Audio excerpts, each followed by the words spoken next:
કાવડ યાત્રા સમિતિ દ્વારા શ્રાવણ માસ નિમિત્તે આયોજિત નીલકંઠ કાવડ યાત્રા રવિવારે સાંજે જશોનાથથી પ્રસ્થાન કરશે અને મહાભારત સમયથી સ્થાપિત નીલકંઠ મહાદેવ ખાતે હજારો શ્રદ્ધાળુઓ એક સાથે પદયાત્રા કરી શિવલિંગ પર ગંગા જળાભિષેક કરશે અને મહાપુણ્ય પ્રાપ્ત કરશે અને ભારત વર્ષના અન્ય હિન્દુ શ્રદ્ધાળુઓની જેમ ગુજરાતી શ્રદ્ધાળુઓને પણ ભગવાન શિવને પ્રસન્ન કરવા માટે પ્રાચીન પરંપરા અનુસાર કાવડ યાત્રા કરી શકે તે માટે નિષ્કલન કાવડ યાત્રા શરૂ કરવામાં આવી છે। હિન્દુ ધર્મની માન્યતા અનુસાર એક કાવડ યાત્રા કરવાથી એક અશ્વમેઘ યજ્ઞ જેટલું પુણ્ય પ્રાપ્ત થાય છે।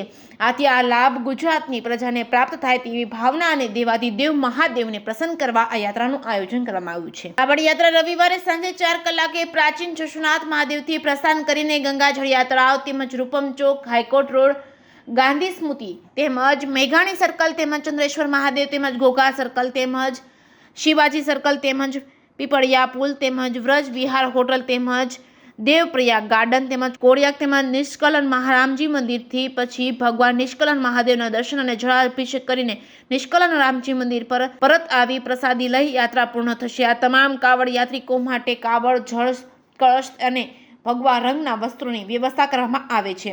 જે કેસની ગુજરાતી સાથે હિરેન ભાયાણી, ભાવનગર। 11/8/2024 રવિવારના રોજ શ્રાવણ માસના નિમિત્તે ભગવાન ભોલેનાથને મનાવવા માટે, રીઝાવવા માટે, એમની પૂજા અર્ચના કરવા માટે કાવડ યાત્રા સમિતિ દ્વારા આયોજિત નિષ્કલંક કાવડ યાત્રા જે સાંજે જશોનાથ મહાદેવ મંદિરથી 4 વાગે પ્રસ્થાન કરશે। આ યાત્રામાં ભાવનગરના તમામ શ્રદ્ધાળુઓને, સામાજિક આગેવાન, રાજનૈતિક આગેવાન, વિવિધ સંગઠનો, સંસ્થાઓને જોડાવા માટે હું અપીલ કરું છું। ભોલેનાથને અતિ પ્રિય આ કાવડ યાત્રા પ્રાચીન જશોનાથ મહાદેવ મંદિરથી પ્રસ્થાન કરી નિષ્કલંક મહાદેવ સુધી જવાની છે, જેની અંદર હજારો કાવડ યાત્રી કાવડમાં ગંગાજળ લઈને આ યાત્રા કરવાના છે। આ કાવડ યાત્રા કરવાથી એક અશ્વમેઘ યજ્ઞ જેટલું પુણ્ય પ્રાપ્ત થતું હોય છે।